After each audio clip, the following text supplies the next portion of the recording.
নমস্কাৰ এটি বিশেষ বাতৰি লৈ নিউজ নাওৰ ষ্টুডিঅ'ত মই মুকেবল হুছেইন। শিৱসাগৰত বিকশিত ভাৰত সংকল্প যাত্ৰাৰ পৰ্যালোচনা সভা সম্পন্ন। নিউজ নাওৰ এক বিশেষ প্ৰতিবেদন। শিৱসাগৰত বিকশিত ভাৰত সংকল্প যাত্ৰাৰ পৰ্যালোচনা সভা সম্পন্ন।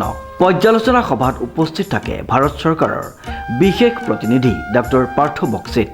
উল্লেখযোগ্য যে ভাৰত চৰকাৰৰ স্বাস্থ্য আৰু পৰিয়াল পৰিকল্পনা মন্ত্ৰালয়ৰ যুটীয়া স্বাস্থ্য সেৱা সঞ্চালক ডাক্তৰ পাৰ্থ বক্সিতৰ সভাপতিত্বত শিৱসাগৰ জিলাৰ যুটীয়া স্বাস্থ্য সেৱা সঞ্চালকৰ কাৰ্যালয়ত 5 ডিচেম্বৰ মঙলবাৰে ভাৰ্টিকেল প্ৰগ্ৰেমসমূহৰ এক পৰ্যালোচনা সভা অনুষ্ঠিত হৈ যায়।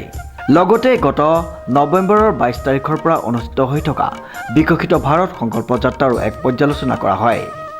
শিৱসাগৰত বিকশিত ভাৰত সংকল্প যাত্ৰাৰ এতিয়ালৈকে 21টা বিনামূলীয়া স্বাস্থ্য পৰীক্ষা শিবিৰ অনুষ্ঠিত হৈ যায়। এই সংকল্প যাত্ৰাৰ মুখ্য উদ্দেশ্য হৈছে স্বাস্থ্য বিভাগৰ বিভিন্ন আঁচনিসমূহৰ বিষয়ে প্ৰতিগৰাকী নাগৰিকক সচেতন কৰোৱা।